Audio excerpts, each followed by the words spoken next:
Oh, yeah. Welcome back home, everybody. Gather around, children. Gather around. It's time for 2 hours of the Saturday Brunch Extravaganza with your boy at the club with Lucas here on RCE 106.9 FM. Excuse me while I take a swig of water, y'all. Never start your day without water before you put coffee up in there. Okay.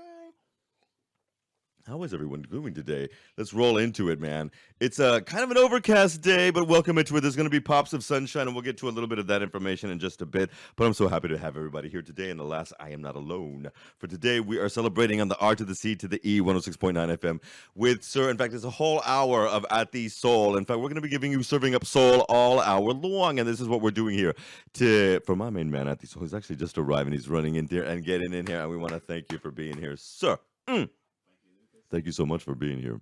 Seriously, because we're doing a little bit of an interesting thing because we are going live to you, but we're also pre-recording, but this is live, baby, so let's act like you know. Remember, you can catch the jams all the time on 106.9 FM here in Catalonia and Barcelona and all over this beautiful state of Catalonia, as well as rce.cat, and follow my ass at The Club with Lucas on Instagram. You can also catch all these video clips and things as well that are going to link from Attih Soul's launch and release party, as well as his concert next week at Lanao, aquí in Barcelona. And, of course, at TwitX, whatever you want to call it, you can also find us there at the Club W, Lucas. But let's get started because, alas, like I said, Attih Soul, thank you for being here. You know, it's been almost 2 years since you were here, man, already. It's been 2 years. In fact, we were still kind of in the depths or just coming out of the depths of the pandemic at the time. Yes. What the hell? It's a very different time now. And I want to thank you because not only are you doing this morning, but then you have major practices and rehearsals that you have to get to and concerts as well. Yes. You've got the launch coming up next week, so hello. How do you juggle all this? Well, without losing your mind. Yep. Well, I think now I'm more used to it. Mm-hmm. So I just take it as it comes. Sometimes I wake up in the morning and I know I have 5 activities. I try not to think about it because if I think about it, I'll go crazy. So I hurry, meet up the schedule, do whatever I need to do, and yeah, it's been good. It's been good. I try to be quite disciplined with my time and also find a balance. Because a lot of times I have to be in different places at different times, and if I don't manage the time properly, then one has got to give, and exactly. I try to meet all my appointments in time. Amen. Yeah. Now that we live in this post-pandemic world, have you seen a difference from 2 or 3 years ago when you were probably doing more things online than now? And how is that good in a way for you now? Well, it's good because there's been less restrictions, and back then when we were still in the pandemic, lots of places were closed. Music was a dying breed. A disaster. Yeah, dying breed. Yeah, I remember we said that in our last show. It was a dying breed, and now it's been more open to the public. It's been more open. Artists have had more opportunities to be able to do their thing, and it's almost as if the pandemic hit a reset button. And now I'm taking advantage of the new openings, and I'm just boom, boom, boom, boom, boom. So yeah. Okay, then I want to talk about the reset button because we've got the whole hour with you, thank God, before you have to run out and go start all the shows. And my question is, with the reset button, do you think that there might be some things that we're also resetting that aren't so good? Not necessarily for the musicians, but just a general statement for us as people. Well, I just feel like people might not have learned what we should have learned. Yes. In 3 years. I agree. I think some people were too. I don't blame them for it, but then I think some people were too busy surviving the pandemic that they failed to plan for when the pandemic would finish. So, are you speaking of governments, Attih? Governments, individuals, corporations. A lot of people were just busy surviving. I think people were so into trying to get through it, but they failed to see that there would be life after the pandemic and there would be opportunities to grab, but only for those who are ready. Yeah. So now, the few people thriving were people. Yes, the people thriving now post pandemic are the people that were also preparing for post-pandemic life. People who try to build capacity. Yep. I, for one, used the pandemic as, I used the how do I put it, the solitude I had from the pandemic to write songs, and now I have an album. So you don't just survive it. I don't know, but maybe where I come from, we try to think two steps ahead, to try to stay ahead. So I wrote songs, I did things, and now here we are. Exactly. One of the things that we've done that I've lined up today over the week planning this is I want to introduce some of the material that we've had before, because last time, and we're going to get to some Blue Mesa live sessions as well, folks, later on in the hour, with a little bit of live music love as well, thank God. But one of the things that I wanted to say is that last time we played some material that was from like the Friend Zone and stuff. In fact, I want to get to an acoustic version of that if we can, because you had a release earlier in the year that had a beautiful selection of some of your stuff. And so, but another song that I was listening to, not even this past week, last weekend, was called I Can't Make You Love Me. Yeah. Okay. Now, because I want to play it on live, so we're going to do that live. Okay, And Attih, so in fact, you can catch us right now on Instagram as well, because we'll be throwing a lot of this stuff later on as well.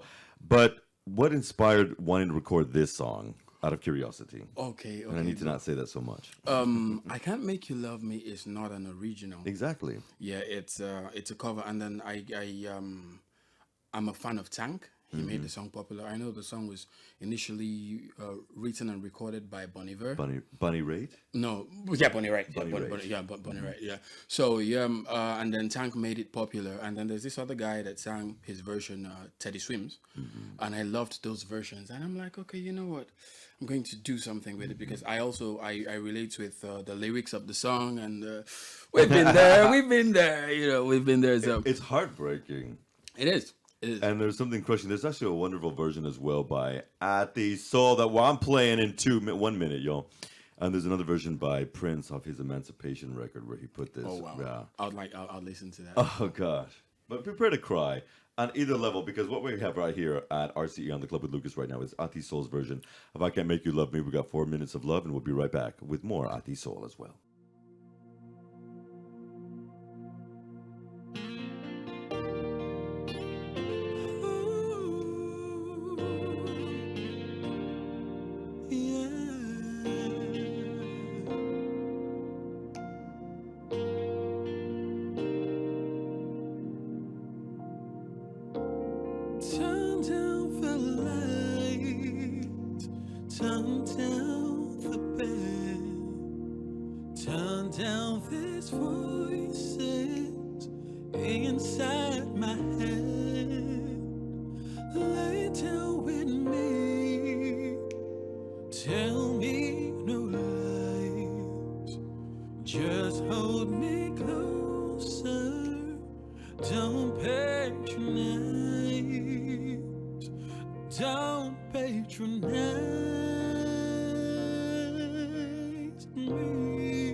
something in a world here in the dark, and this final hour, I will lay down my heart and feel the power.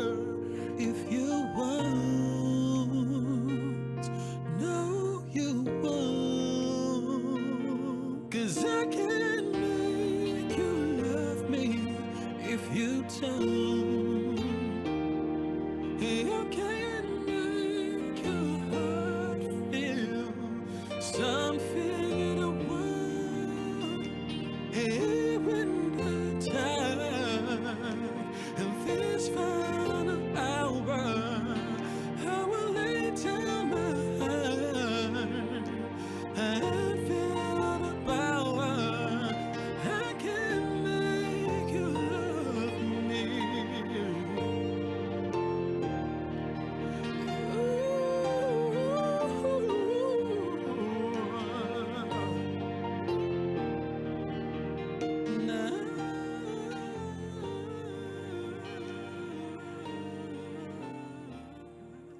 Hey everybody. Oh yeah, that was a long segment of music. We actually started with an intro of an acoustic song that we're going to play in just a minute after that. Well, just a minute, just about 10 minutes. But segues, so sorry for the little snafu, into I Can't Make You Love Me. And I want to talk about this. How did you, when you get started in music, I mean, were you just a little tyke that shot out of mama and started singing? Or was this something that came with a process? Because I want to know. The people want to know too. Yeah, I just started singing because I came from a family that loved to sing. Every morning, I come from a Christian family. Every morning, I would wake up, and during like the prayer session, would sing hymns because my grandparents were Methodist, and my mom loved to sing hymns from Methodist hymn books. And while everyone was singing, my mom would say, "Let him take a verse," because they heard something, and I didn't know. My mom would always let me take a solo and sing, and whenever I did that, my confidence grew, and at some point I said, you know what, he's ready to sing in church. And I started doing special renditions in church. And in high school, I joined, oh no, preschool actually, I was about 7.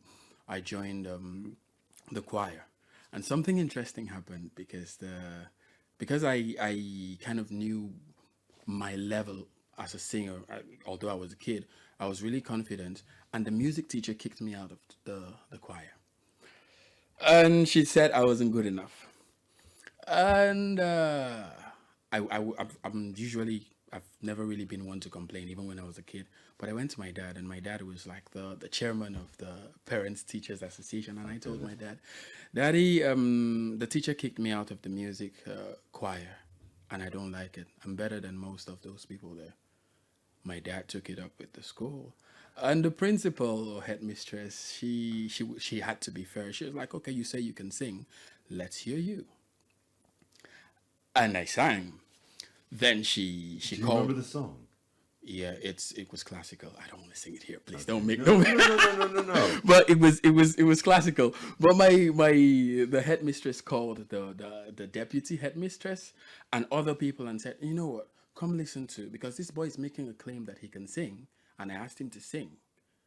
I heard something, so you guys come listen, because he has reported the music teacher to us." They called the disciplinary committee, and I sang before them. I was about 8. I sang before them, and they were all screaming, and they summoned the teacher and said, "Well, we don't teach music, but Join us. we know what we heard. So listen to what this boy is singing and tell us that this boy cannot sing." And she was so ashamed. After that, the headmistress ended up telling her, "You know what? I don't just want this boy back in the choir. I want him singing lead." Yeah. A little history. I mean, how often have you told that story? I feel like I've hardly ever told that story. You heard it here first. It's Only my another family exclusive. members know. You know, I work in education, never certainly not with music, but I wonder, did she ever give you a reason, or the family a reason as why she had said, no, he's not good enough? She never. She was just very. That was a hell no Whitney Houston moment for me. She was just Shit. very. She was just very Wow. cold, and even when I got back into the choir, she was not happy. And then she would always make side remarks like, "Yeah, we gotta give some people lead. If not, they're going to report us to their So parents." she would throw shade as Yeah, well by saying that. she was throwing a lot of shade. She was throwing shade like, yeah, some of your parents are connected, so we've got to let you sing lead, and yep, Did that make you feel like you had to put even more oomph and yeah, gusto behind your material? yes, I had to rehearse more, and then my mom would always get me to sing more. Even like she'll tell me, you know what, son, sing the material that was given to you. You have to back this up. Okay. And on the day of the big performance, because we had something called Parents' Day, parents would show up with teachers and everyone. So the day I sang I lead, never told my parents about that day. I didn't want them to come. you know, My mom. I didn't tell my mom. My dad. Yeah. I sang lead, and it was amazing. Even the teacher she was amazed, but she's not going to express it. Fast forward to years later, 2019, when I got to sing in Russia with the orchestra. Yep. I don't know if I mentioned that, but I sang. My mom showed her the video because now she's a professor of music, and my mom ran into her and said, "Remember this little kid that we had problems, you know, years ago when you were teaching music? Here's the kid. Look at him singing in Russia with an orchestra," and she was so proud. She's like, "Oh, you know, we make mistakes when we're younger. This kid really believed in himself." She was really touched, and That right there is an inspirational musical moment, right yeah, there. yeah. I'm wondering, were there any otters? Otters? Were there any otters? Nutrios? Were there any otters? Can I speak? Yeah, Let's speak, Lucas. Were there any artists that yeah. also inspired you into that musical vein of wanting to pursue that? Were there any singers or Yes. writers? I grew up. I'll mention the singers I grew up listening to. Oh, As please. far as I'm concerned, I grew up listening to the best musicians of you know, that era. I grew up Yep. listening to the best. I grew up listening to Celine Dion. Whoa! I grew up Yeah, I did not listen. expect that. I Okay. grew up listening to Mariah. I It's time. I grew up listening to Boys to Men. Good stuff. I grew up listening to Casey and JoJo. Oh, I grew up listening to Luther Vandross. okay. I grew up listening to Michael Bolton. I'm surprised with the selection of people that you're mentioning. Actually, Mm. it's very 90s adult contemporary and R&B. Yeah, So the inspiration then came from modern rhythm and blues sound. yeah. Not necessarily like 50s, 60s, 70s, but more 90s 90s, millennium. yes. Okay, wow. And the Michael Bolton thing, that brother's never looked better than after 60. Have you seen him? I've seen him. He cut his amazing. hair, he's all Yeah, buff. looks- He looks I'm like, what was he doing back in the day with that hair? back then, my dad bought this, our first VCD. He bought like 3 CDs with live recordings of Michael Bolton, Luther Vandross, Celine Dion. And my aunties would look at Michael Bolton whenever he sang "When a Man Loves a Woman." Oh my god, my mom. My aunties would be like, "That's my husband. That's my." Yeah. So I grew up listening to these guys, and I grew up wanting to sing like these guys. And I would say rehearsing with Mariah helped me to be able to hit a lot of the high notes I hit today. Okay. Did you just say you've rehearsed with Mariah? Not like with her songs, obviously. Oh, but like, no. or like Yeah, with her songs, yes. Okay. Well, not yet, not yet. Oh my hopefully, gosh. hopefully someday I'll get to sing with Mariah. But then rehearsing with Amen to that. Mariah's songs, I grew up listening to a lot of Mariah's songs, and those high notes I would try to hit them. And my Can you si- tell me which one of those Mariah songs you would try to Hero. hit? Hero, Okay. and then there was this duet she had with Whitney Houston, "When You Believe." Oh, I From the used Prince to, of Egypt soundtrack. I used to sing that song, out sing both parts, and it was Okay. it was good. It was good, and my siblings and even my mom would be scared whenever I try to hit those high notes because she's like, he's a guy, he'll ruin his voice. And my sister would always say, yeah, let him hit it, let him go, and I would just go for it. So I initially used to sing very, very, I would say light. My voice was very light. My voice was very thin. I could hit those high notes, and it was when I grew up to be an adult that I started singing low. Okay. But I could let's assume this is a vocal range. As a kid, I would just sing from here to as high as, but I couldn't come back down. Okay. Yeah. So. And then, so it was practicing those with those type of vocalists that can help you push you into that. Yes. All right. We're gonna practice a little bit of that. There's an acoustic version of a song that you played here 2 years ago called "Friend Zone," one of your singles. Yeah. And some of those, I think that range is a little vocalized in this one as well. Yeah. Especially this acoustic version. So we're gonna play that right now. And this is Attih Soul's "Friend Zone." We got a lot more to talk about, and we'll be right back in a couple of minutes, guys. Thank you, Lucas. Oh, oh, oh, oh, oh, oh, oh, oh.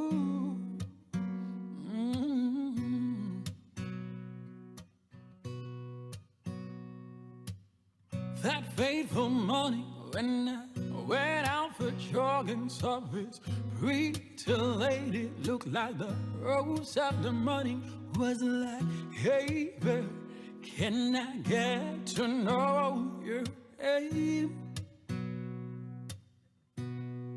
She said, my name is Funke and I'm pleased to meet you, and here's my number, you could call me when you get home so we could chill, talk, and I could get to know you.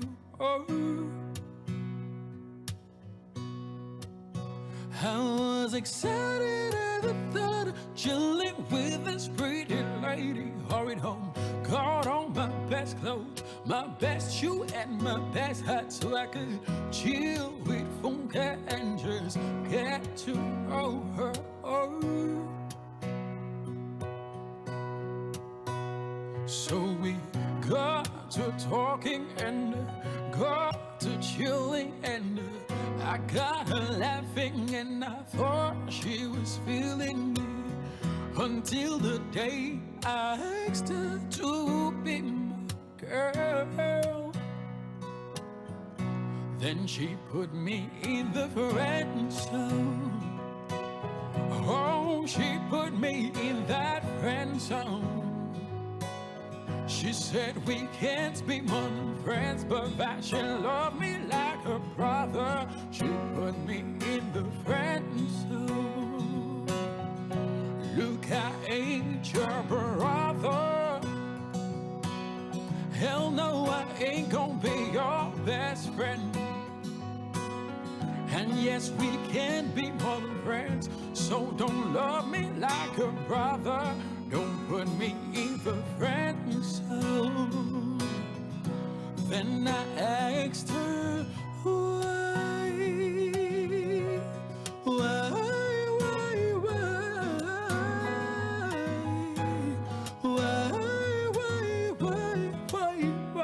you put me in the friend zone. And then she said, don't get me wrong, you are a very nice guy. I like your style and I really dig your company. But here's the thing, you cannot afford a girl like me. Because you're just an upcoming artist, I know be sung, I go chart. Maybe when you don't make money, now then we go talk. Until then, I am keeping you in that friend zone. So you're staying in the friend zone. Brother, you're staying in that friend zone. And no, we can't be more than friends, so I love you like my brother. and keep you with a friend zone. You can go ahead and cry, cry, cry, cry, cry, cry, cry. Don't get what, but you still stay in the friend zone. She put me in the friend zone. Oh, she put me in that friend zone. She said we can't be more than friends, that you love me like a brother. She put me in the friend zone.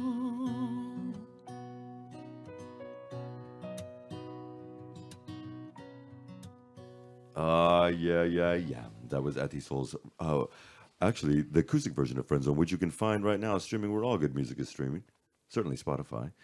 And here we go. Let's talk about some of this because you were just saying in the song break about what has inspired some of the songs of this, and in fact, you are doing a fabulous release date. Shout out to Veza who kept letting me kept me Thank you, always in the Veza. loop, always in the loop. Veza, my beautiful sister. And the fab release date that's going to be happening and kicking off next week in Lanao as well. We're going to talk about a little bit more about that. But this album, with this launch, you said during the commercial break, that during the song break, that it was pre, during, and post pandemic. And explain that is part of the modus operandi of the songs as well. Yeah. Tell us about that, please. Okay. This album, Shades of Emotions. I wrote things based on experiences pre-pandemic, things that happened in my life, things that happened around me, because I'm a very intuitive person. I'm also a very observant person. So I pay attention to everything that happens around me and that happens, in my life. And I try to write songs based off of those things, songs that people can relate to, songs that people can listen and have a mental picture.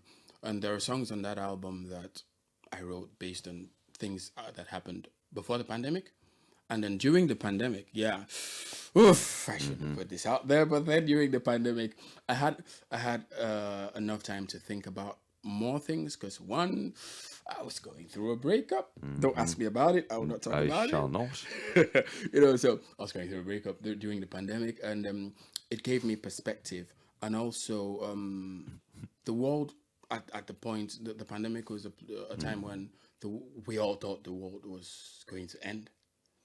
So I was dealing with. Sure enough. Yep, I was dealing with healing my heart. I was dealing with staying alive. I was a student at the time. So and then everything just went bad. The economy back in Nigeria. I was also dealing with finances. So I was dealing with the three-headed devil as far as I'm concerned. It gave me time to write, and I decided to make the best out of it. I don't know if you remember, I said something about preparing for life post-pandemic. Yeah, exactly. So what I did, my healing process, my coping mechanism was writing songs. So I wrote quite a number of songs during the pandemic. As a healing process, as a healing mechanism. As a healing process. I wrote songs. I had a plan. I just knew I had something in my head. I didn't know when the pandemic would be over, but then I knew that, okay, as soon as this is over, I'm finishing my album. As soon as I can step out, as soon as I can start making money again to pay for the recording process, I will do it. And while I was doing it post-pandemic, now we have the post-pandemic phase, then some other things happened, and my brain just knows how to drop an idea for me to write a song. So few more ideas dropped post-pandemic. I'm like, you know what? I'm writing this. And then there were songs I had written in the past, like a long time ago, that listening to them now as a more mature musician, I'm like, these lyrics don't sound very good. I have to change it. This melody could be better. And I did that as well. I revised some of the old content I had.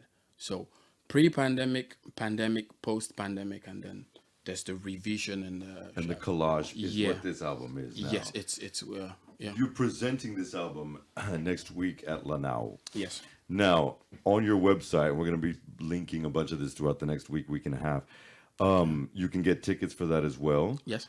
What do you want people to get from this new record? But when you're also performing it, what do you like the audience to feel from you? Because you're a very passionate performer as well. Yes, I am. Which is damn important as well. And I'll talk about that later in the BrunchFest when I get really caffeinated. I'm trying not to drink that right now. But what is it about that? Because I feel there's something very different when you're a passionate performer who really gets into that, to the heart and soul of it, versus someone who just stands up there and sings or strums a guitar. Why the passion? What do you want people to feel from that, please? To me, music is way more than notes and melodies. It's a way of life. It's the very core of my existence, and I believe I was born to do music, and because I believe that, when I sing it from a place of conviction. Before I sing a song, I actually listen to it. I look at the lyrics, whether it's a cover, whether it's I try to feel it, because I know that as soon as I feel it, the audience can feel it. So when I perform from a place of passion, it's from a place of understanding. And for songs I wrote, it's easy for me to communicate that. For songs I didn't write, I try to put myself in the mental space the songwriter was when he did that song. So whether it's a cover or whether it's an original, the passion is because it's a message. There's a lot of people with voices. There are a lot of people with voices, with good voices, great voices. But what Or makes not so good. well, but what makes you stand out? What makes the difference is your ability to communicate what you sing. It's easy to do the riffs and runs and impress people and get the applause, but getting people to feel what you sing, that has to be sincere. You can't teach it. Exactly. No, it has to come through you. Yeah. It's heart and soul. It reminds you, what you just said reminds you, there's an Erykah Badu lyric, what good do your words do if they can't understand you? That says it all. Let's do some more. Someday I'll Find You. Oof. This next song. Yeah. I want to play this is another one of your originals, I believe. Yeah. And inspiration behind this one? Was it Woo! the post breakup or? It was. I wrote Someday I'll Find You during the pandemic. Okay. It was the breakup. That moment. Yeah, because okay, I'll say a little thing about it. I had found someone, and it wasn't a toxic breakup. It wasn't. Look at me talking about my personal life on radio, but it wasn't a toxic breakup. It was just things weren't just working. Yeah. Two good people that met at the wrong time. So Someday I'll Find You. When I wrote Someday I'll Find You, I wrote it that okay, I found someone whom I connected with, but due to factors beyond our control, we could. So it was my way of reassuring myself that if I had found someone I could connect with on that level, I will be able to find them again.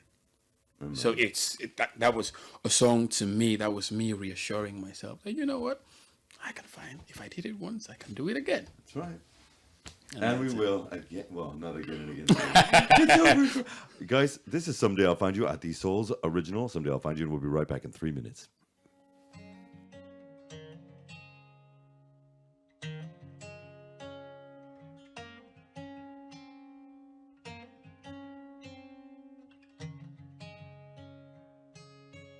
A thousand times have loved, a thousand times have lost, 10,000 times I've trusted, 10,000 times I've been burned, but I won't give up. Keep on searching till I find, and someday I will find her. Someday I will find her, and this time she'll stay. I really hope she stays. Swim across the deepest oceans just to find you, my love. Climb atop the highest mountains in search of you, my love. No, I won't give up. Keep on searching till I find. Someday I will find you. Someday I will find you. And this time you'll stay.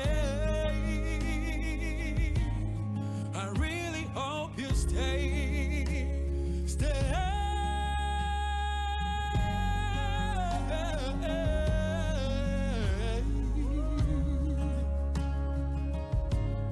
And this time you stay. I really hope you stay. Someday I will find you.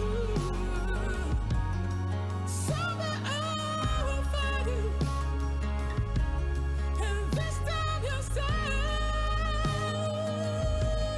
I really hope you stay.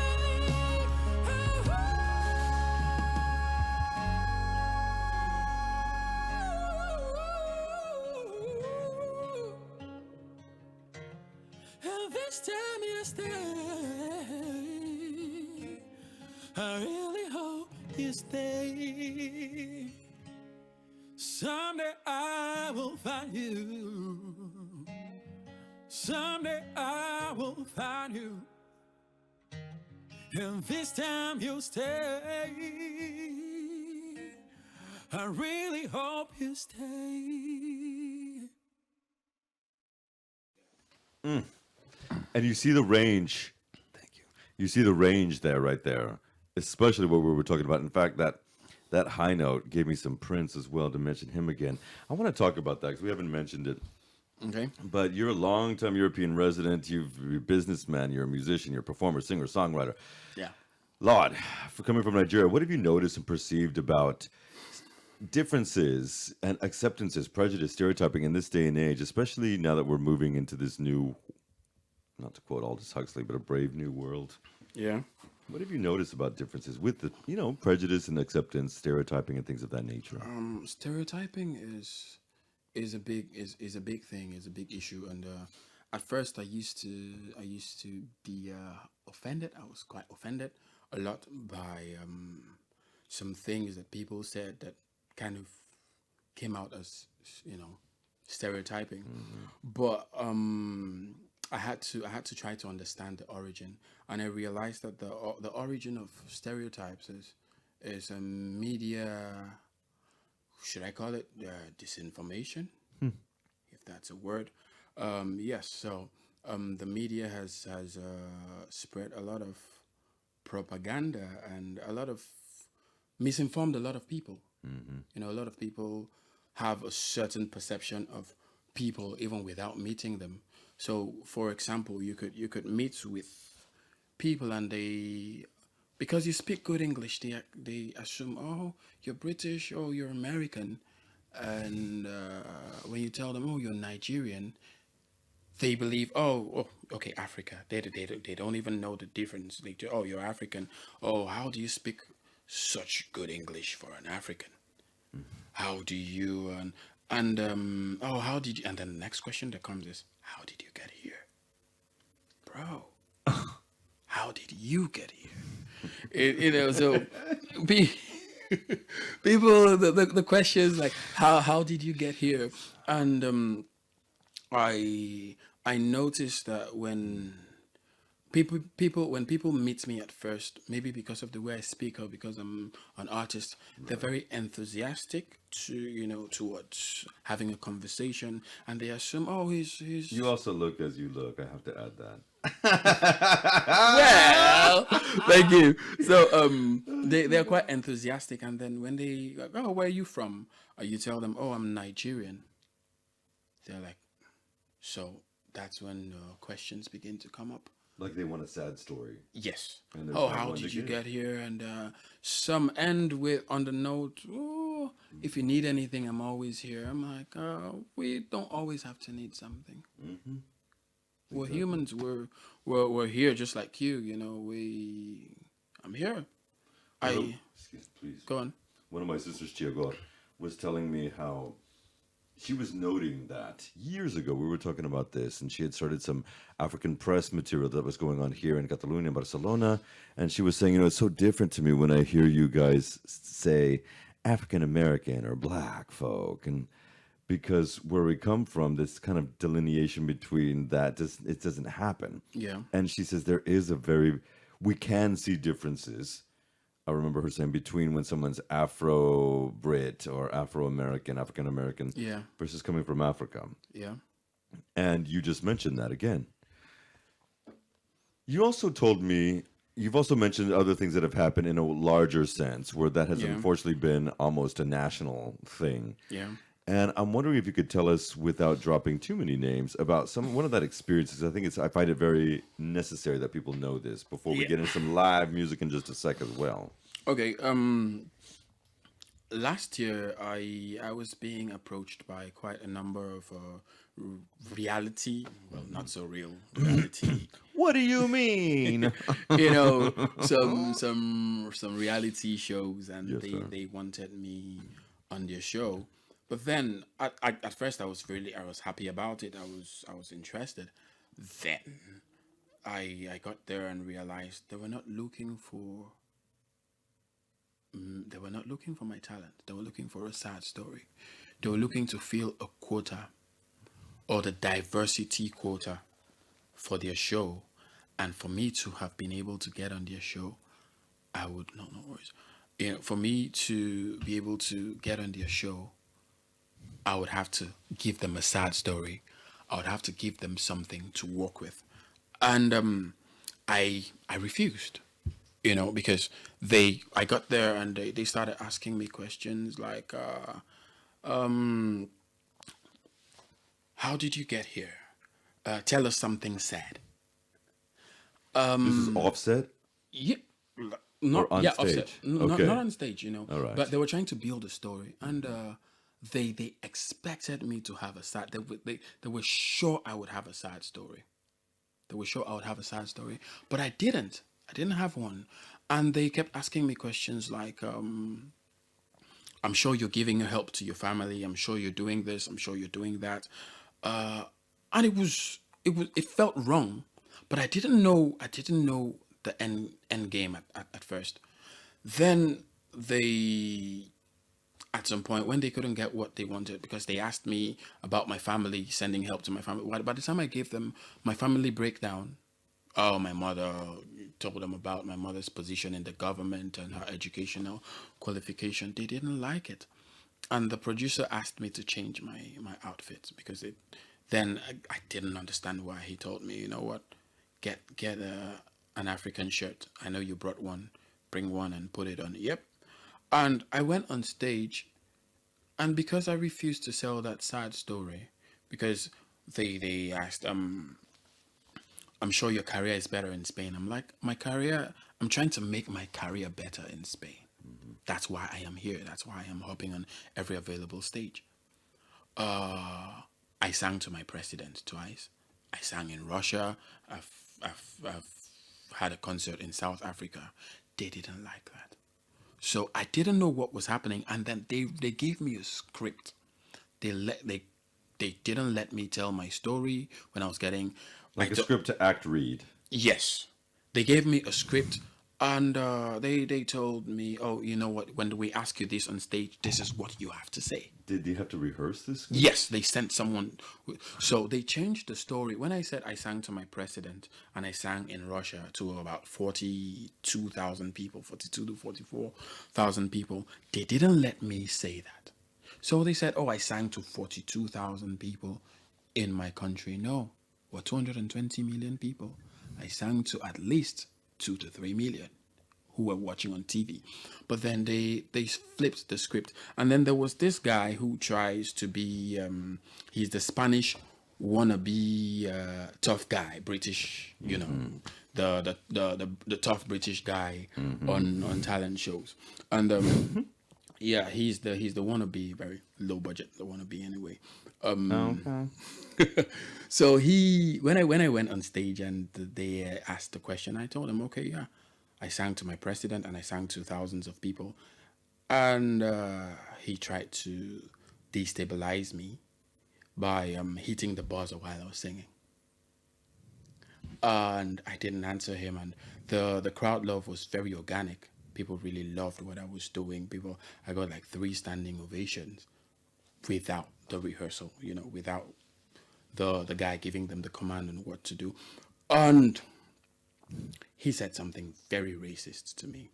He actually said, I know you think you're a big deal, but all your achievements outside of Spain does not matter. You know, estamos en España, no estamos en Senegal. Senegal. Yep, and he knew I was Nigerian.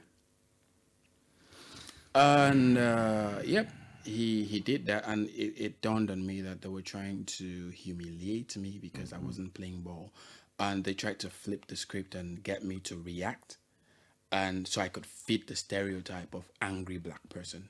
Oh, when they don't get what they want, they get angry. Yeah, it was tough. It was tough to digest, but You kept your composure, apparently. yeah, definitely. And a lot of this was on live national television. Yep. But then because I didn't give them what they needed, my reaction to be able to post it. But thank God for emotional intelligence, because I saw through it. As the moment I saw through it, I'm like, no, you're not using me. You're not using me to revive your dead show. I'm out. Yeah.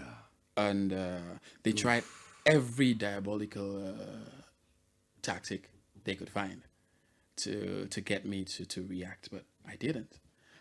And yeah. I had recently a businessman say, not recently, it was earlier in the year, but they said that, well, racism's not a thing anymore.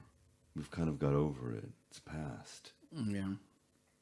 So I white knuckled that, and it's hard for me not to say something. And so praise God for emotional intelligence, because sometimes the emotional stays and the intelligence flies. Yep. I'm Latino. But speaking of say something, there's a song that I want to play right now, Say Something, because when we come back, I would love for you to do a little bit of acoustic love, if that's all right. Okay.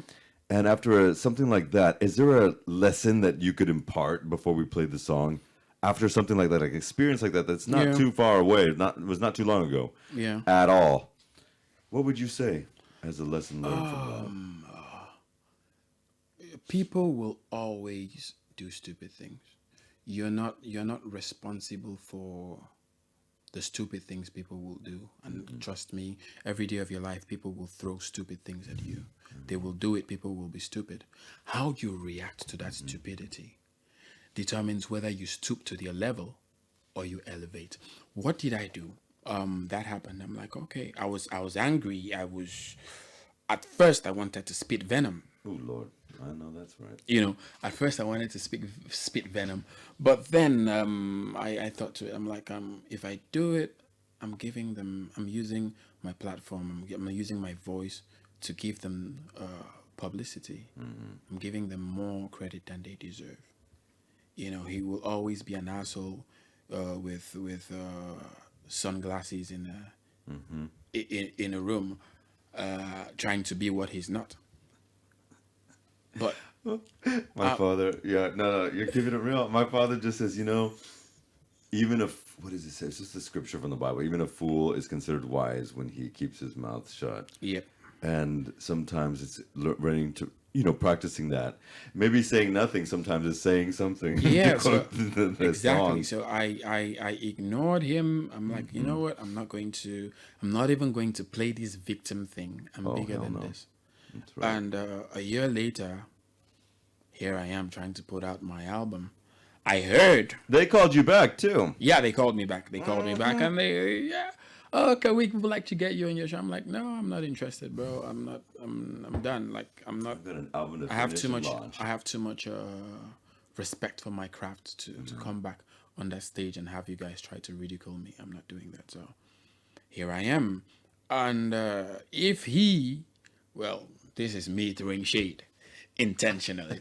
But then if he said he was as wonderful as he thinks himself to be, I think he's a butterfly that thinks himself a bird anyway. He is But not Mariah. he said the same thing. He said the same thing to Rosalia. See, but I doubt he can sit in the same room with her today. But let's leave that here. Say something. Say something, and we'll be right back in 3 minutes with some live love, you guys. All right. Hell Ciao. yeah. He said. Say something, I'm giving up on you.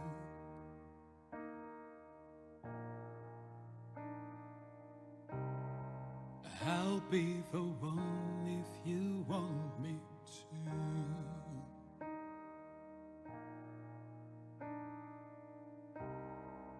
Anywhere I would have followed you.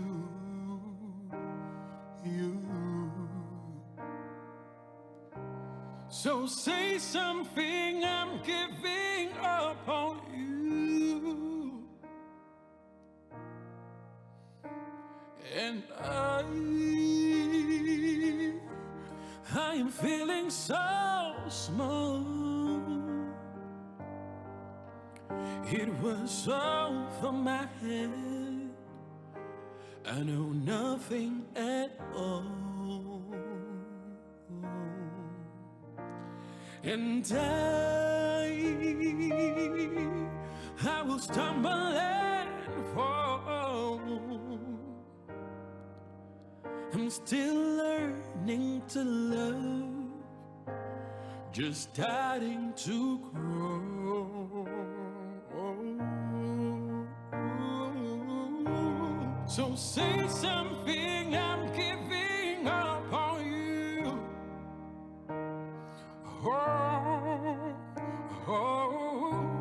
I'm sorry that I couldn't get to you.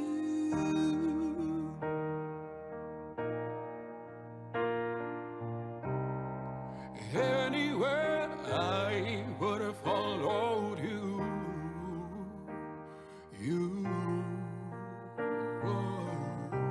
So say something, I'm giving up on you. And I will swallow my pride. 'Cause you're the one that I love. And I'm saying goodbye.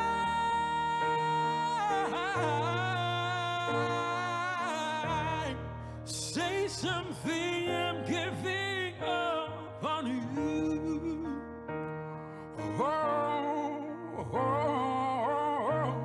I'm sorry that I couldn't get to you.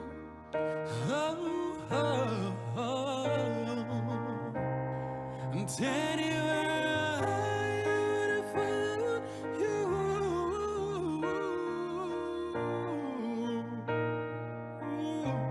So say something, I'm giving up on you.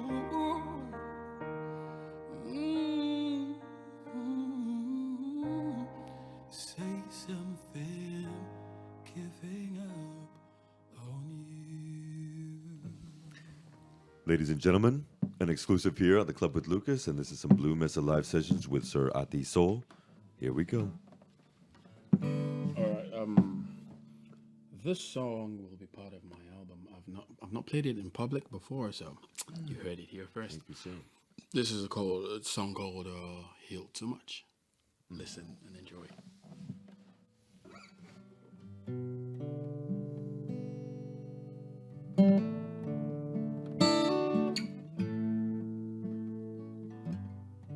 Staring deep into the mirror,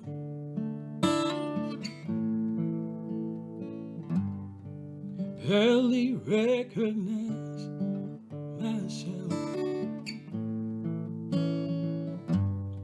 How did I become so numb? A man alive without a soul. 'Cause I feel too much.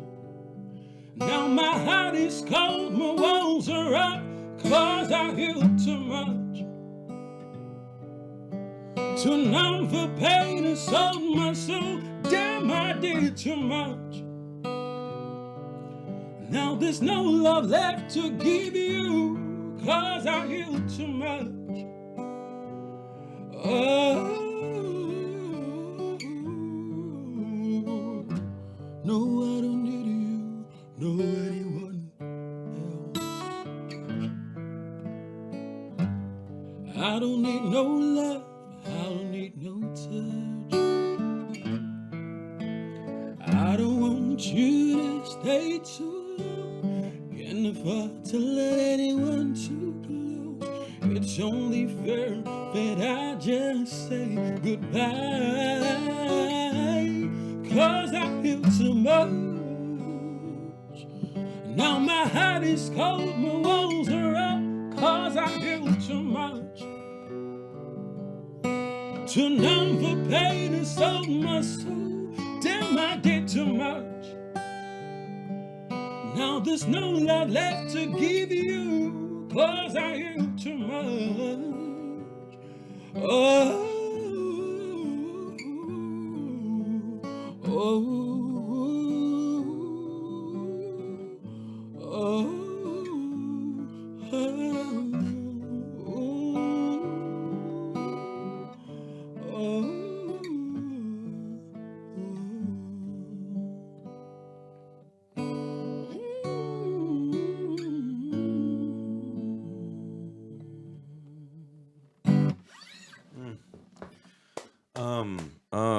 That needs a video. Wow. Yep.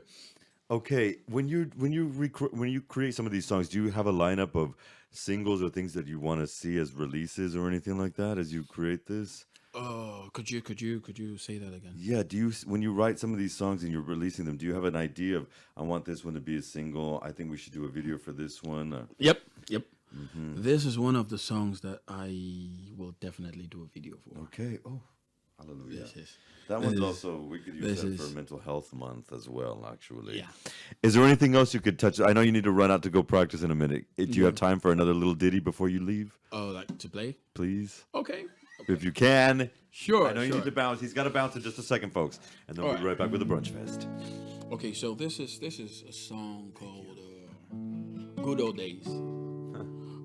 It's about missing the good old days, you know, when life was easy. This will be part of the album as well.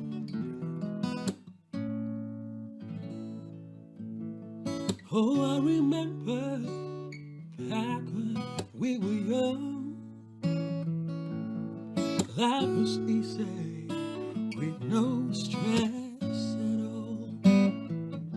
To get all the comfort, we had to look to Papa. Need some more love, we had to run to Mama. Now we're grown-ups, and life ain't easy. The bills we piling up, and comfort ain't cheap at all. Oh, take me back to the good old days. I wanna go back to the good old days. Yeah, take me back to the good old days. I wanna go back to the good old days. Take me back to the good old days. I wanna go back to the good old days. Yep. Nostalgia. Attih Soul right now. And I'm going to say this right now. You'll be at Lanao Yeah, I'll be at Exactly. Lanao. Can we So- talk a little bit really quickly before you Yeah, have to sure, jet? sure. Let's throw this out there. Next week, you're going to be performing this. This is going to be the launch party of your new album as well. And I want to thank you for doing a little bit of a teaser with us here at the Club with Lucas here on RCE 106.9 FM. Thank you. Where can people get the tickets? What time is it at? And where can people go? Please. Okay, it's at 7 p.m. Mm-hmm. 12th of November, Salah Lanao. You can get the tickets via my website. It's Mm-hmm. on my Instagram bio, and I'll be sharing it on my stories and all social media. As we will do as well for the next 10 days here Oh. at the Club with Lucas as well. Wow. Which is the point. Thank you. Amen, Thank you, Lucas. Thank you, claro. Lucas. So you get that, and then there's a discount code. You use the name Attih, Attih, to get 25% off.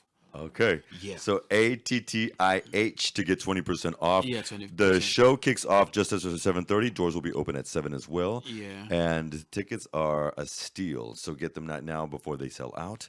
And Yes, at the Soul, when will the album is then going to be being launched or released that next Friday? The next Friday. So Okay. it will be the album launch concert. I just want people to be able to feel the music and enjoy it live. Hell yeah. And then next Friday it will be out. So 17th of November, album goes live on all social media platforms. All And social the platforms. Soul goes live. You just got a little snippet of it. This is our little teaser here at the Blue Mesa Live Sessions on the Club with Lucas.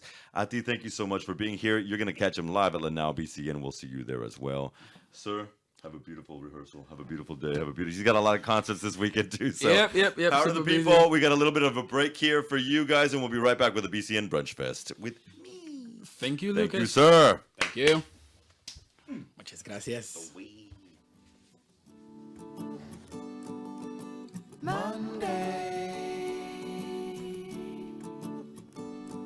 It's not a fun day. And Tuesday, another blues day. Wednesday's getting better. Thursday doesn't matter. And Friday is the last day. And then it's W-E-E-K-E-N-D, it's weekend. W-E-E-K-E-N-D, it's weekend. W-E-E-K-E-N-D, it's weekend. W-E-E-K-E-N-D, it's weekend.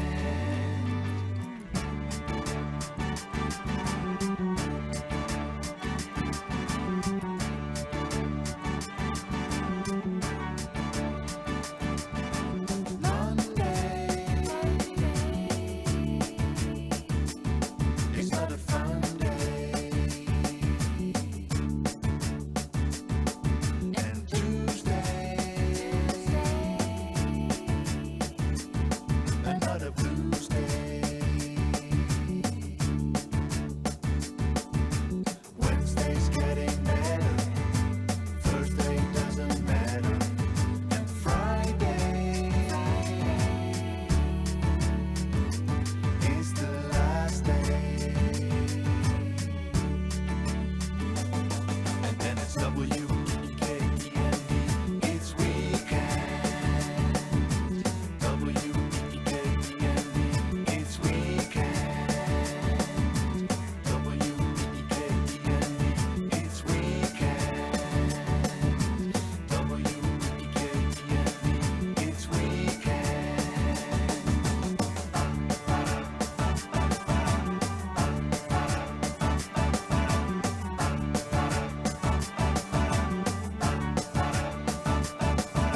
Hey, everybody, what's up? Welcome back to the second portion of today.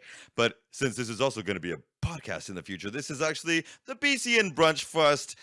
BrunchFest, it's a BrunchFest. It's the BCN BrunchFest with your boy. Hey. Now, my beautiful yours truly are not joining me today, so you are joining me for the BrunchFest, and I'm only doing coffee because this is an early pre-record, and you guys don't even know.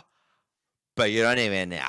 Now, we're going to be bringing you so much beautiful stuff as well because we've got more live music as well and concerts coming up this month as well with Tori Sparks, and I'm really looking forward to that as well. I'm going to be saying as well a lot today.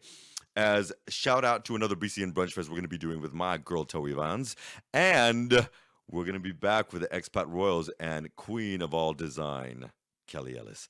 That's going to be coming up later on in the month as well, but yours truly is here now, and I'm ready to bitch and play tunes for some of my favorite local artists here in Barcelona because that's what the Barcelona Brunch Fest is for. So welcome to the second hour. First hour if you're just listening to the podcast. Now, we've got a lot more caffeinated goodness coming to you, so let's get too damn early. So I'm going to coffee up right here. Now, this is launching around noon, so I hope everybody's enjoying this interesting great day outside. Grab your favorite poison. Let's get started because something happens over the week. Actually, a lot of weird things happened over the week, and so since it's my solo Brunch Fest show today, my Uncle Ben died, you guys, and this was really strange because I knew that he was battling liver cancer. What I did not realize was that he was not in a hospice. He was in hospital and wonderful care, but he checked himself out and took himself home without telling anybody, and he passed away alone. And it happened on All Hallows Eve, of all things. And the next day was the Madonna concert over here, and so it was a very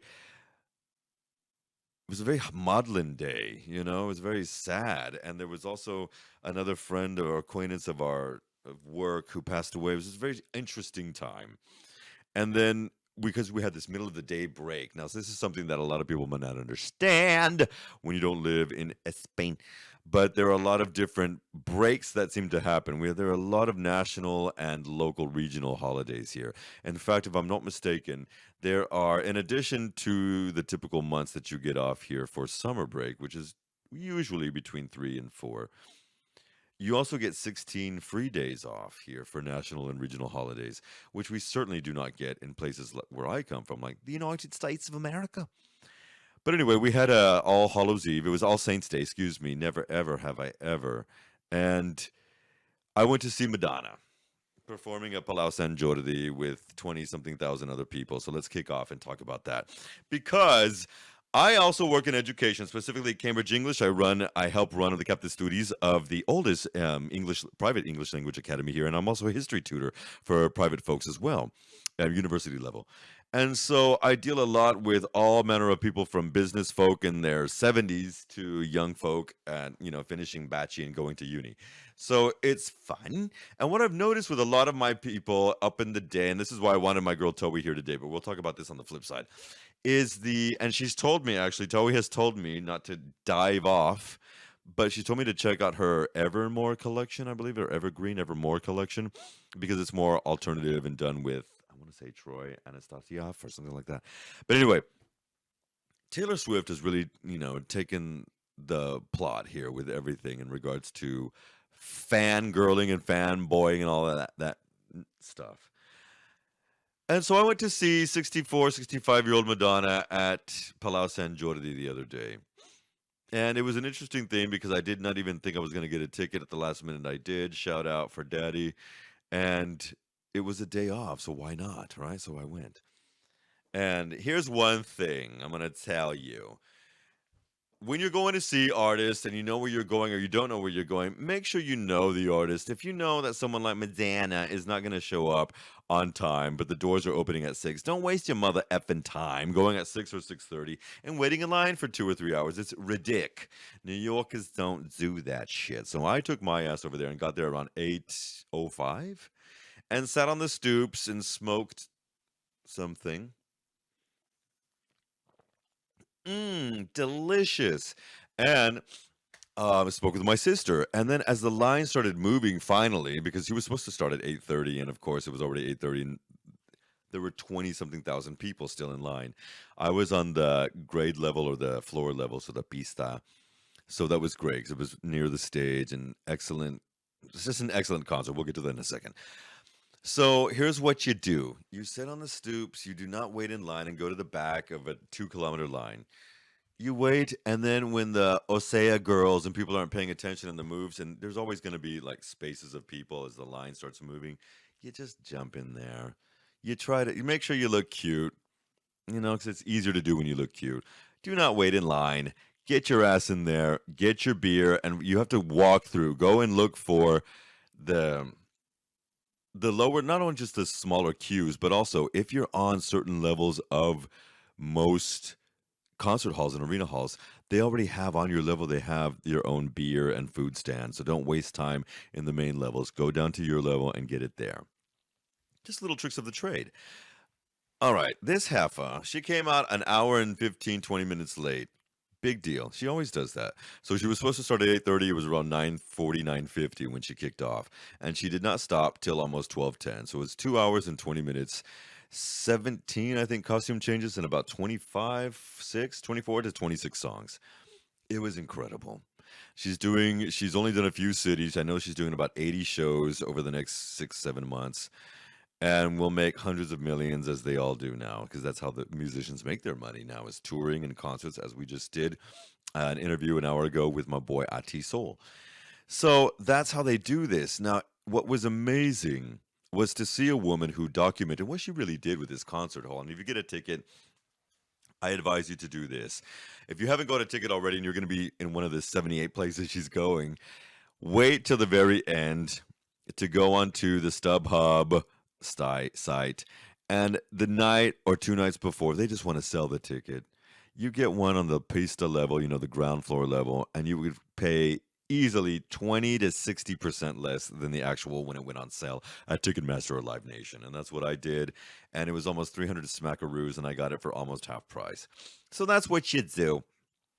But the consistency, her clarity of voice, the vocalization of the singing while she's rocking out on guitars, while she's performing, while she's playing, while she's dancing, while she's singing and speaking and doing all these things. At one point, several points actually, in the concert, they hoist her in this gated box where she's tied up to, for God forbid that she fall out. So she's tied to it, and she's ravishing around like a dervish. It's incredible. And to see a woman of her age and her ilk doing that really makes me want to go back to the concert of Taylor Swift, who apparently, it's a cinema concert. You can see this actually as well in the cinema, this Eras tour, and she does perform over 40 songs for 3 hours. But what moved me most, and we're going to get to a little bit of local DJ music in just a second, what moved me most about this concert was the fact that she took the kids to church. She took all our mother finances to church, and it was beautiful. And she documented everything in a socio-political and artistic cultural sense of so much of it's happened since the early 80s up until 2023, really from 83 to 2023, and documenting everything from wars to the AIDS crisis to human rights to what's happening right now, which we'll talk about as well, in Palestine and Israel, to just being a mother and a father and someone who almost died a few months ago. It was incredibly moving and incredibly touching as the way that she brings everybody into the mix. And I don't see a lot of performers, especially people that have that edge, like Taylor Swift, who do that. It just doesn't happen. And she doesn't talk about anything that's relevant except write songs. Maybe one or two will be about girl empowerment, and the others about dating and messing around and fucking around. And I don't see so much, I suppose. I don't see the artistic value of it. When you're watching a Madonna show, it's art at all levels, including the artistry, the different people that she's talking about, like James Baldwin, like Frida Kahlo, like so many, like Gandhi. And you see these pictures, you see representatives of every facet of history, and it's teaching you something. And you don't really see that with a lot of these pop kids. And I just don't understand if it perhaps is they just never grew up aware of art, aware of culture, aware of history. But what I really want to say is when you see someone who is a consummate performer like Madonna or Beyonce or what have you, Gaga's like that too, they always have something deeper to say, and they want you to feel it. And I know that when you're dealing with someone like Taylor Swift, where the girls and little kids are really feeling the songs and whatnot, but are they saying much? And the answer is hail to the nah for the most part.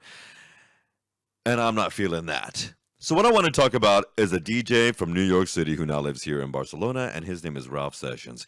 And he released a couple of ditties over the past few months rather, and I want to play one of them right now. And this is actually, you can find Ralph Sessions. In fact, I'm going to find out where he's spinning. So when we come back, I'm going to talk about that, as well as the Sanchez administration close to having an investiture. What am I talking about? I'm talking about Barcelona politics in Spain, y'all. This is Ralph Sessions with Feel In. We'll be right back on the BCN BrunchFest with me, yo boy Lucas. This is Feel It.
Oh, yeah, yeah. You already know we're going to play some house music when you're talking to a boy like me.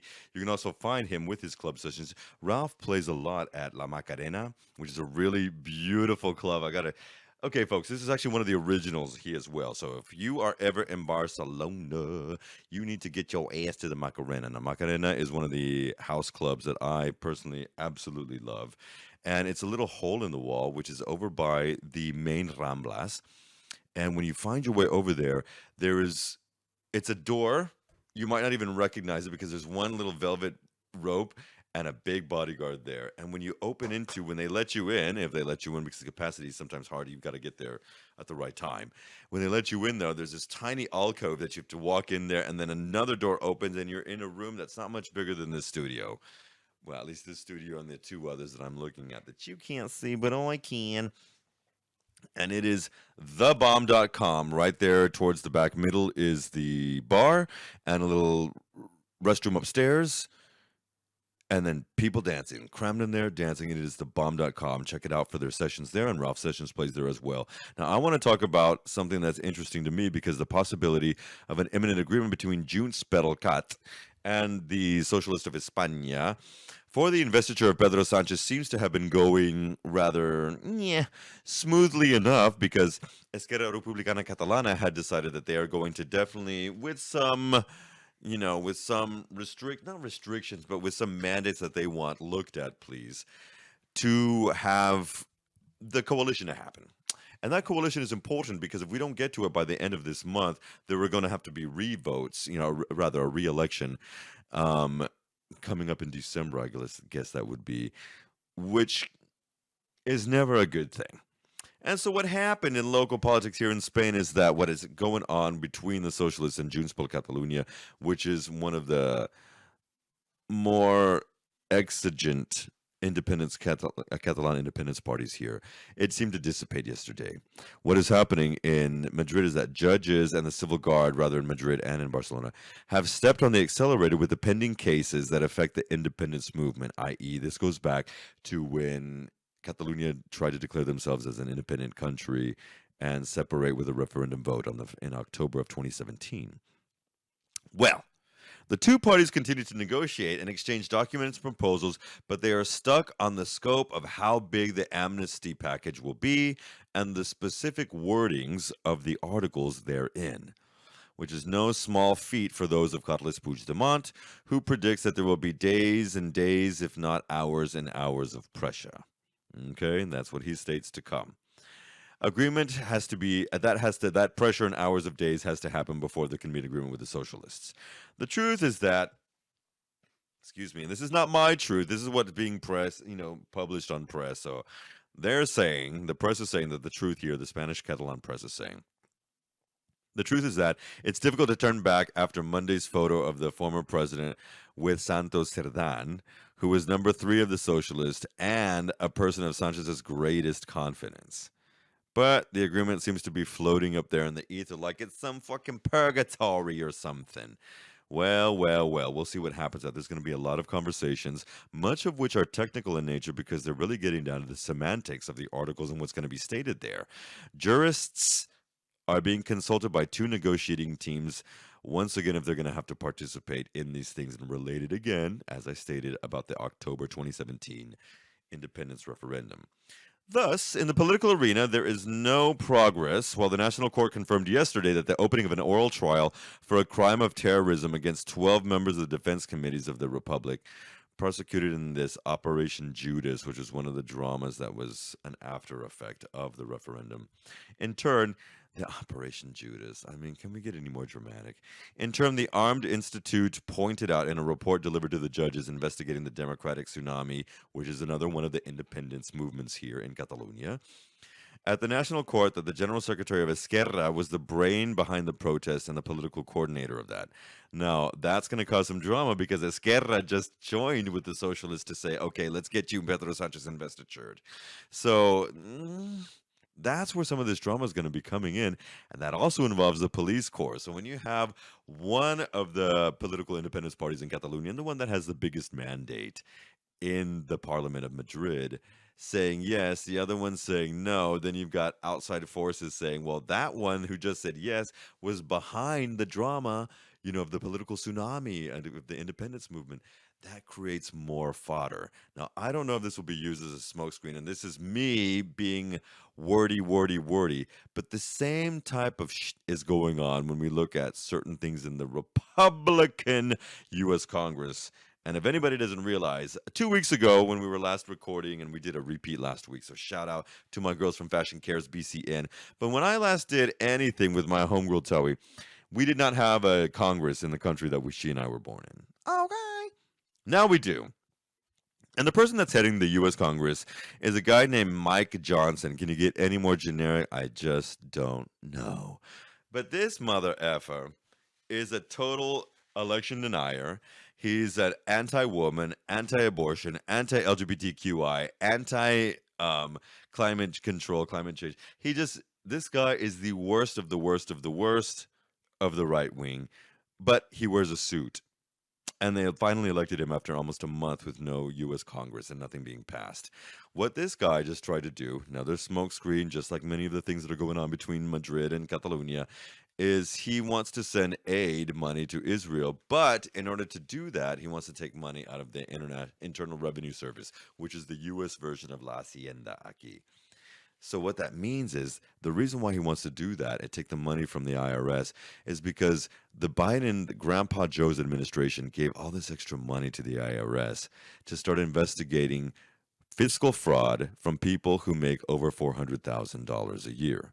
That means the IRS for the last 2 years has been targeting people who make a hell of a lot of money and auditing them and their corporations and companies to take the money back because, as you know, most of those types of people often have a lot of different secrets and they don't have money that they don't pay. They have money that they don't pay to the government for taxes.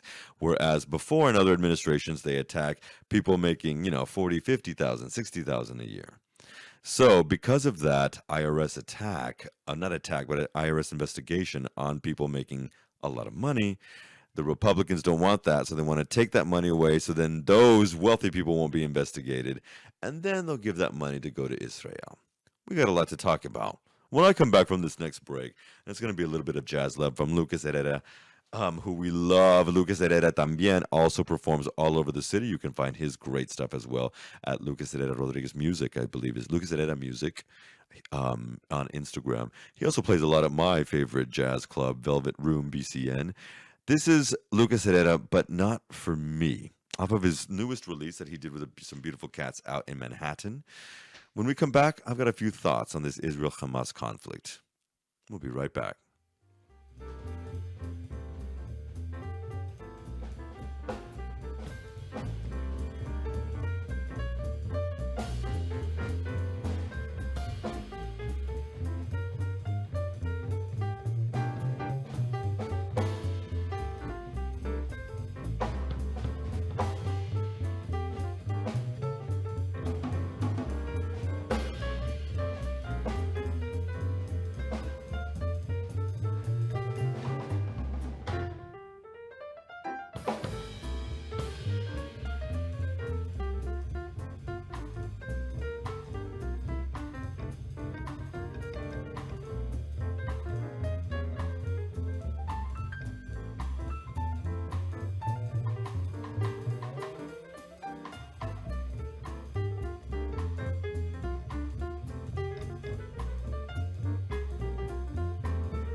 Oh, love that brother. That's Lucas Herrera. You can actually find him on Instagram at Lucas Herrera Music, and he and his trio will be performing tonight at El Cafe del Aula, which is in Terraza.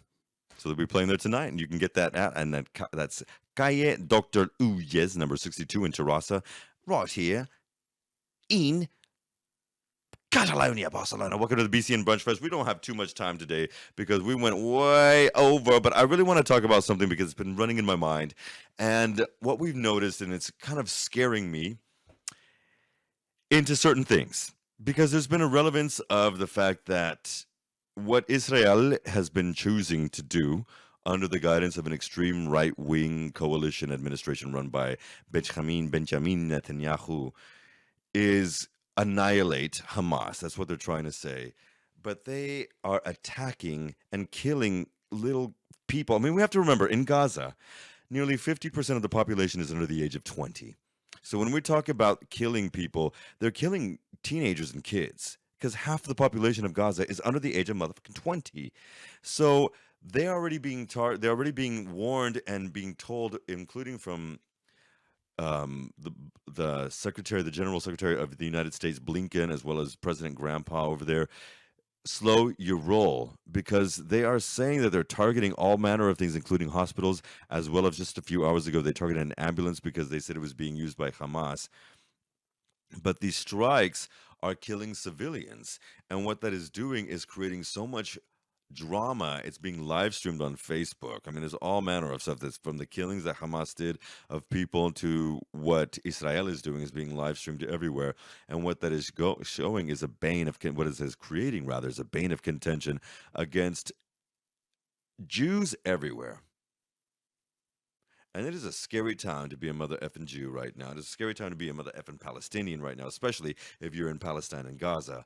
But until I feel like there can be no goodwill towards a two-state solution when we have extreme right-wing parties, whether in Palestine, whether the terrorists in Gaza, or whether the terrorist in Jerusalem and Tel Aviv with Netanyahu. There's going to be no peace when you have extreme right conservatives running the market there. And what concerns me is that I've been having a lot of my business clients and certainly a lot of my uni students come at me asking me straight off the bat, including a beautiful grandma that I love here the other day. I want to know whose side you're on. And it's not a matter of saying I'm on the side of peace. And I think that's the most important thing, that all of us are going to be on the side of peace. What concerns me is the fact that you can be pro the people and the civilians of Palestine and a two-state solution, and pro the existence of Israel without being some extremist Zionist as well, because both things can be there. And what a lot of people have seemed to forget is that it wasn't the Jews who took themselves away from the concentration camps and threw themselves into Palestine. It was actually England. It wasn't actually, it was definitely England and France who did that and ousted 800,000 Palestinians. Now, has it been made worse by people like the United States and extreme right governments like the last 20 years of Netanyahu? Yeah, it really has. And until that shite is not taken care of and that original sin is not taken care of, there can be no progress. It's the same thing that we could apply here in the country where I live, which is Spain. Because, while many other people just die and are kicked out the boat, like Hitler, if you believe that he killed himself in a bunker, or Mussolini, who was strung up and gutted like a fish, that didn't happen here in Spain. That hasn't happened there in other places where Palestinians are just kicked out. And there's got to be a come to Jesus, who incidentally for you Christians was a Jew, moment where people realize that this condemnation and all of these things cannot happen while these extreme right parties are going on. But at the same time, there has to be a safe haven for Jewish people to be able to reside as well. If you look at any country that is in a Western country, if you're a Christian or agnostic or atheist, you're safe in that country. If you're a Muslim, an Arab, or Muslim, Arab, what have you, and you're a believer in the Islamic faith, you're safe in those countries, at least if you're a man. But there's been over 400% increase in violent attacks and murders against Jews since October 7th. In fact, in my country, Jews make up less than 3%. In the country I was born, the United States, I live in Spain, Catalonia, and that's my new country. But in this country I was born, 3% of the population is Jewish. Only 3%. And 60% of all religious hate attacks and murders are against Jews, who make up less than 3% of the population. So it's important to keep facts and matters in tandem at the same time as being against what the hell the Israeli forces are doing and making things worse. Now, I want to play one little song and we're going to come back with one little break because Britney Spears, I'm going to take it down. I'm going to take it down. We're going to take it down. We're going to take it down. But I just have to say that there has got to be a coming of the minds, and it cannot happen while the US and the European Union are focusing and funding this insanity that Benjamin Netanyahu is doing. So, if there's anything that we can do is pray for and fight for peace in the Middle East in general. Now, we're going to throw in another little song in here because I can. After talking about that, we're going to do a beautiful live music session. And finally, after 2 years, have my homegirl Tori Sparks with us at the end of the month. This is a little bit of her love and Bitter Seeds, and we'll be right back.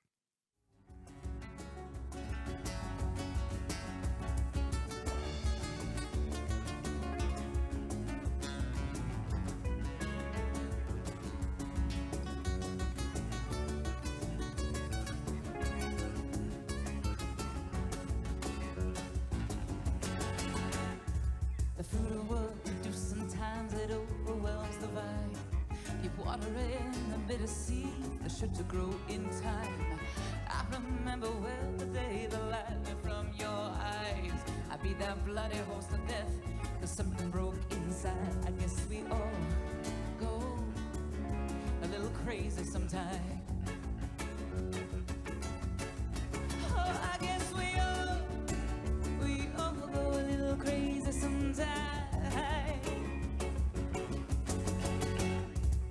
Shot of love without drawing blood is assisted suicide. A word, a fist, a careless kiss, 1,000 ways to die. I need to be more to you than a method to survive. There's life support and tubes and cords. There's so much more to this life. We all go a little crazy sometimes. Oh, I guess we all go a little crazy sometimes. Oh, yeah.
Kill two birds with just one stone, 1,000 lives. I wear my skin paper thin. Ah, God, I love it. Here's the thing. An hour, a little bit ago, I did another radio show called The Club with Lucas here in Barcelona. Shout out RCU 106.9 FM.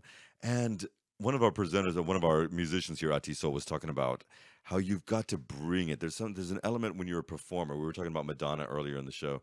How you've got to bring that shit. Okay. And Tori Sparks is another one.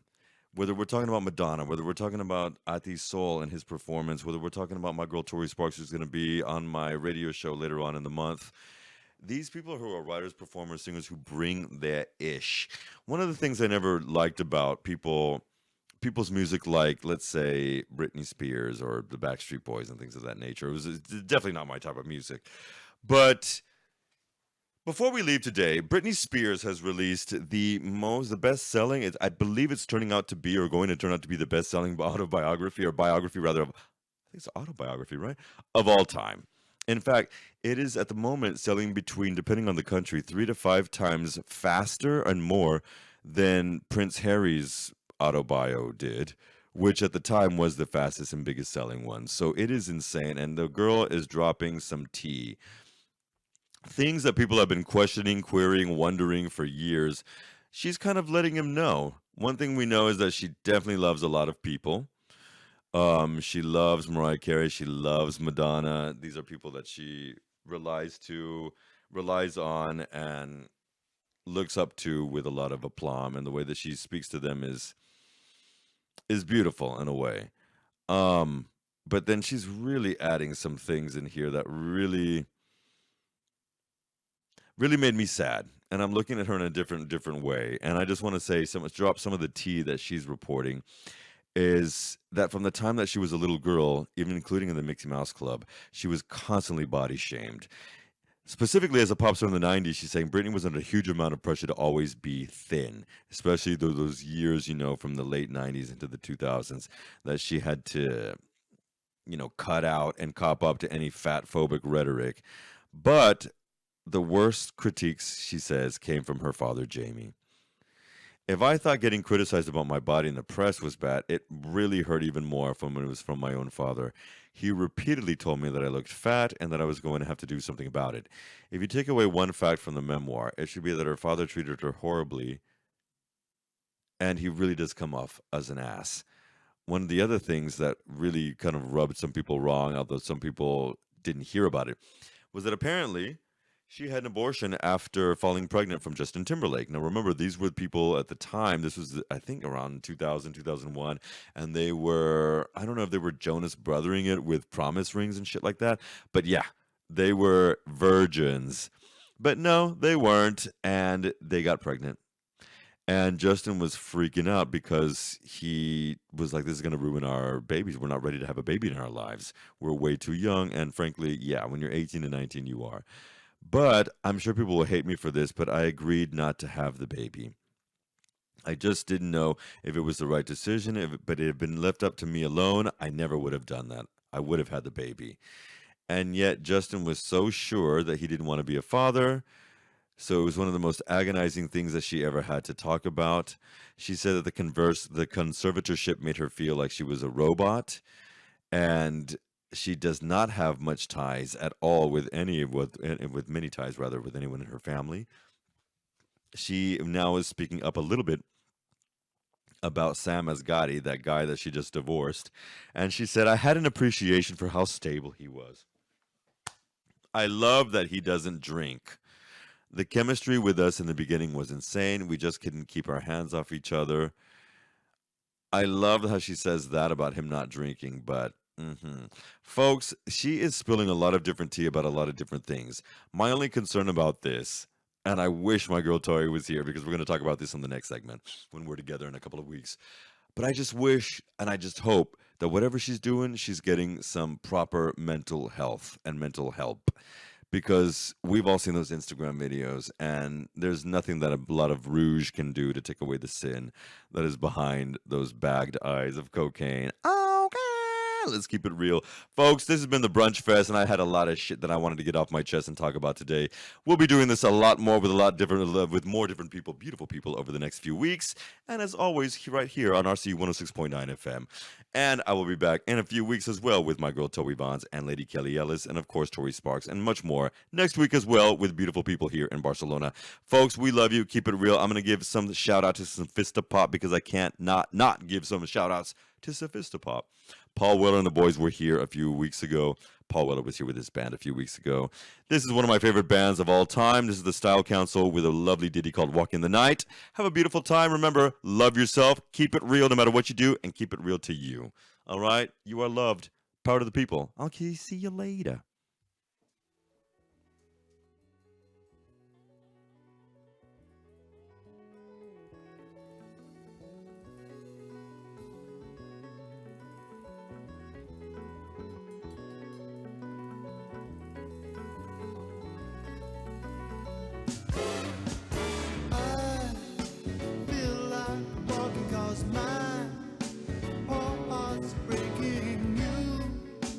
Told me once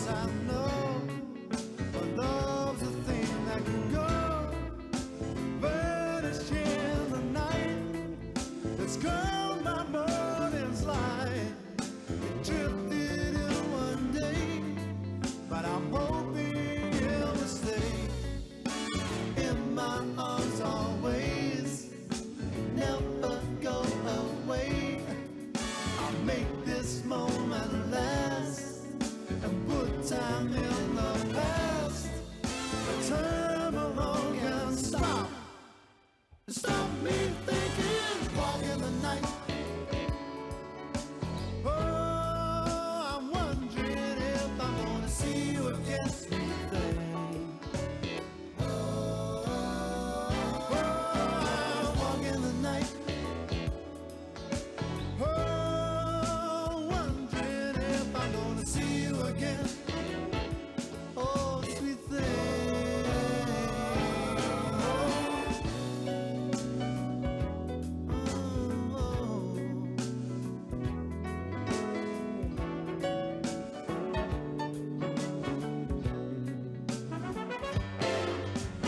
You left me standing by, racked with wondering why I feel so insecure. Yes, I'm that thing I know, but I can't help myself. Shake this feeling off. Let's start getting back to where